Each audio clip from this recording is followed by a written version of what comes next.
c'est Arnaud de DSI Dormir sans insomnie. Dans cette vidéo, nous allons voir aujourd'hui 11 fausses croyances et réalités sur les insomnies. Alors que ce soit des fausses croyances que l'on se raconte à nous-mêmes ou que notre entourage nous dicte. Je m'appelle Arnaud et j'aide les femmes et les hommes à reprendre en main leur nuit pour vivre pleinement leur journée en pleine forme et en pleine santé. Alors, la première des fausses croyances, c'est boire un verre d'alcool. Tu me diras boire un ou même plusieurs, c'est la même chose. Alors, pourquoi c'est une mauvaise chose? Mais en fait, ça provoque des angoisses, ça les augmente. Alors, sur trois choses, trois types d'angoisses même. La première, c'est à cause d'une angoisse pour aller s'endormir en fait. Tu as peur d'aller te coucher et de ne pas trouver le sommeil. Ça, c'est la première angoisse. Donc tu bois un petit verre d'alcool et tu vas te dire ouais, ça va aller, ça va me détendre. La deuxième, c'est également de ne pas réussir à s'endormir. Ouais, tu vas au lit, mais tu ne réussis pas à t'endormir, donc un petit verre d'alcool devrait t'aider. Et la troisième, c'est ce qui m'arrivait également, c'est se réveiller plus tard. Tu t'endors, c'est nickel, parce que t'es complètement fatigué, quoi. Avec l'alcool, ça t'assoupit, mais tu travailles vers 2-3 heures du matin, et le pire, c'est que tu n'arrives pas à te rendormir. Ça peut être les trois problèmes d'angoisse que te fournissent l'alcool. Alors, je ne sais pas ce que vous en pensez, de boire un verre d'alcool, mais je vous dirais même au lieu de penser, il faut arrêter de penser, il ne faut même plus y penser du tout.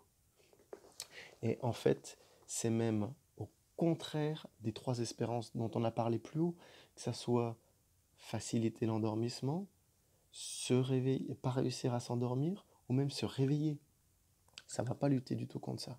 Pourquoi? Parce qu'en fait, l'alcool t'aide sur le sommeil lent, mais empêche un sommeil profond. Donc tes cycles de sommeil vont pas être réguliers, tu vas pas te reposer. C'est pour ça que quand tu bois de l'alcool, au final, tu t'assoupis, tu peux t'endormir selon les personnes, voir si tu restes pas totalement énervé, parce qu'il y a certaines personnes qui le ressentent comme un excitant, mais en tout cas, ça va pas être bénéfique.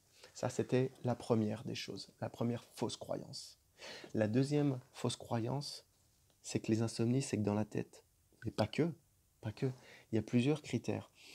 La première des choses, c'est une hygiène du sommeil. Si tu n'as pas une bonne hygiène du sommeil, ça ne se passe pas dans ta tête, c'est ton environnement, ce que tu fais le soir, la journée, ou même le midi, et même si on remonte un petit peu avant, le matin, pour préparer ta nuit. Également, il y a les effets indésirables de certains médicaments. Je ne sais pas si tu prends des médicaments, mais tu peux avoir des effets indésirables, puisqu'on est tous différents, on ne réagit pas pareil, qui te provoquent des insomnies, qui te réveillent les nuits. Ça peut être dû également à ça, et pas forcément que au stress.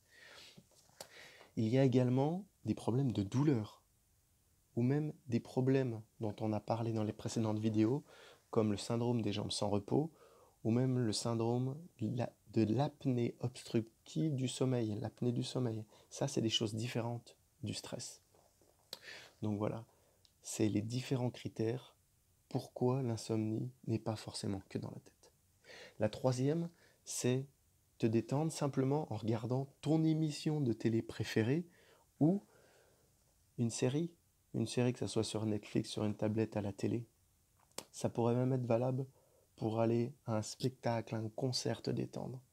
Et pourquoi ça ne va pas te détendre? Parce que sur l'instant T, oui, ça va te faire oublier les choses.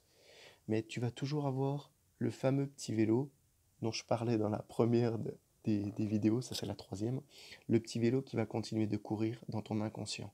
Ton conscient va être figé, va être sur l'instant T, mais ton inconscient va continuer de mouliner.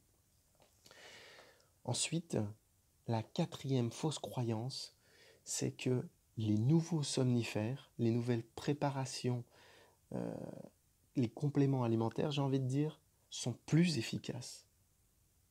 Eh ben non. Eh ben non. Pourquoi c'est faux? Pourquoi c'est faux? À cause de trois raisons. La première, il y a un effet nouveauté dont ton corps n'est pas habitué au début. C'est génial, ça marche, et c'est super. Sauf qu'il y a deux autres effets. Le deuxième, c'est un effet psychologique. Tu as le complément alimentaire ou la mélatonine ou le cachet que tu prends qui va te faire du bien pendant quelques jours. Ensuite, après, l'effet nouveau. Mais ça va être malheureusement que quelques jours. Et puis le pire, c'est que tu peux surtout avoir en fait un effet d'accoutumance, voire un effet de dépendance. Et ça, c'est vraiment le pire. C'est même pas un effet placebo, c'est que tu bloques dessus en te disant ouais, ça marche et tu continues de le prendre. Donc les somnifères sont très mal, très négatifs en fait de continuer. Et les compléments alimentaires, c'est pareil. Il n'y a pas de bénéfice à continuer. Il y a juste du bénéfice pour les industries pharmaceutiques. Donc voilà. La 5e fausse croyance. On te dit souvent, c'est pas grave, tu n'as pas fait cette nuit, tu pourras rattraper le sommeil perdu. Eh ben non, pourquoi tu peux pas rattraper le sommeil perdu? Quand c'est cuit, hein, c'est fini. Et au contraire, tu peux pas le rattraper si tu essaies de le rattraper dans la journée, en faisant des siestes ou en dormant plus le week-end. Le problème, ça va se reporter sur ta pression du sommeil qui va diminuer, et quand tu vas vouloir te rendormir, soit le soir ou à la fin de ta journée, ça va plus être possible parce que ta pression du sommeil ne sera plus aussi intense puisque tu auras fait une sieste. Donc, qu'est-ce qu'il faut faire? La solution la plus simple, c'est de reprendre un horaire de sommeil régulier comme tu avais avant d'avoir la perte de ce sommeil. Également, j'en parlais presque là un petit peu, mais on va plus rentrer dans les détails, c'est faire une sieste. Pourquoi faire une sieste ne peut pas t'aider à éviter les insomnies? Alors, elle peut être bonne quand on n'a pas d'insomnie, mais quand on a des insomnies aiguës, 10-20 minutes peut t'aider. Mais quand c'est une insomnie chronique, donc la différence c'est qu'une insomnie aiguë, c'est lié à un événement, c'est assez ponctuel. Une insomnie chronique, c'est comme moi j'ai eu, c'est la définition à partir de 3 mois, quand il y a 3 nuits blanches que tu ne dors pas pendant au moins 3 mois. Et en fait, c'est vraiment, c'est le cycle. Pour moi, c'est les vraies insomnies. Quand je vous parle d'insomnie, en fait, c'est ces insomnies-là auxquelles je parle. Et pourquoi les siestes sont totalement interdites pour les insomnies, dont on parlait un petit peu avant, quand je disais que rattraper le sommeil perdu, c'est cuit, et bien c'est parce que la pression du sommeil va baisser également avec les siestes. Donc que tu rattrapes le sommeil, que tu essayes de rattraper le sommeil le week-end en dormant plus, que tu fais des siestes, c'est une fausse croyance, ça ne va pas t'effacer les insomnies. La 7e fausse croyance, c'est que ton corps va s'habituer à moins dormir. C'est vrai que celle-là, je l'avais eu au boulot une fois. C'est pas grave, t'inquiète pas. Ton corps, il va s'habituer à moins dormir. Viens à la même heure, il faut que tu bosses, on a du boulot. Hein. Eh ben, c'est faux. Et encore une fois, pourquoi c'est faux? Ça, je pense que tu vas le deviner un petit peu plus. C'est parce qu'on a tous un besoin de sommeil défini individuellement, en fait. C'est vrai qu'il y a des gens qui peuvent dormir 4 heures, aucun problème. Il y en a qui doivent dormir 5 heures, 6 heures, 7 heures, 8 heures. Après, si tu dors 10 heures et au-delà, ça devient la narcolepsie. Hein, donc c'est un autre problème. Mais ce que je veux dire, c'est qu'on a tous un besoin de sommeil défini. Et en fait, le fait de croire qu'on va s'habituer à moins dormir, c'est totalement faux.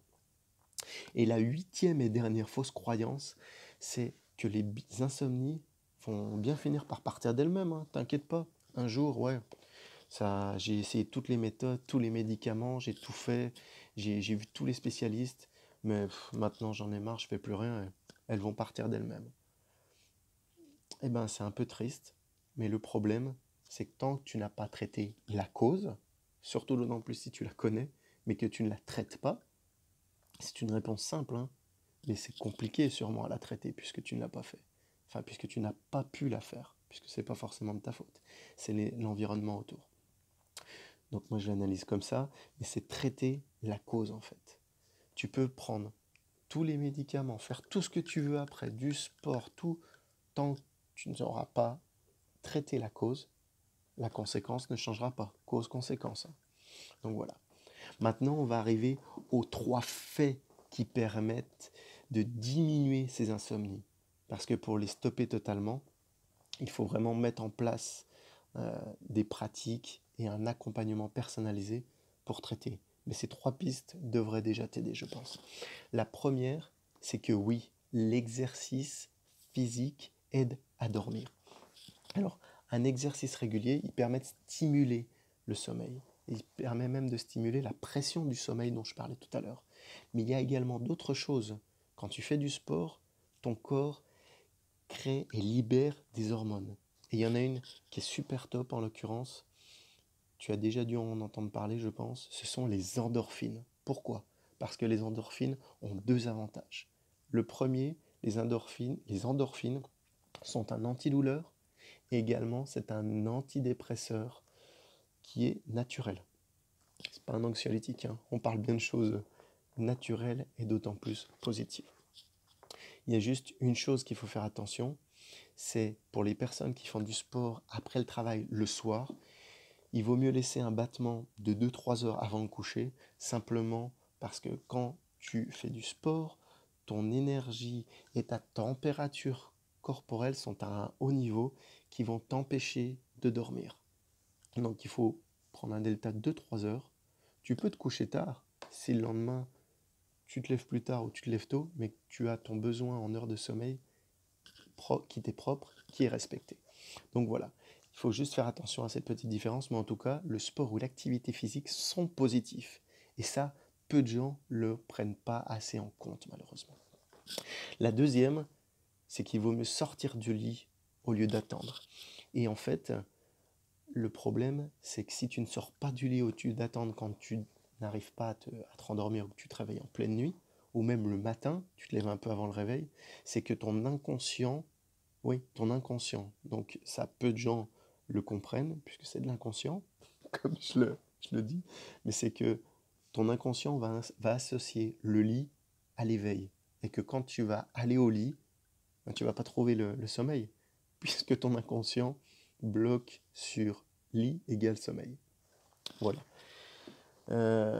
Et la chose que je voulais voir aussi, c'est vrai, je me le suis noté et c'est important, c'est qu'il faut attendre la prochaine phase de sommeil. Il ne faut pas rester donc au lit. Cette prochaine phase de sommeil, tu peux l'attendre soit en lisant ou soit en faisant du nettoyage, mais attention, pas passer l'aspirateur, pas nettoyer les vitres et pas te réveiller complètement, mais plutôt un moment de relaxation pour laisser la phase de somnolence revenir à toi. Je vais y arriver, voilà. Et enfin, la troisième chose, c'est qu'il va falloir trouver le bouton marche arrêt pour s'endormir. Alors, qu'est-ce qu'il faut faire pour trouver le bouton marche arrêt? Eh bien oui, en fait, c'est un rituel, c'est un comportement avec des habitudes qu'il va falloir mettre en place pour préparer en fait le sommeil.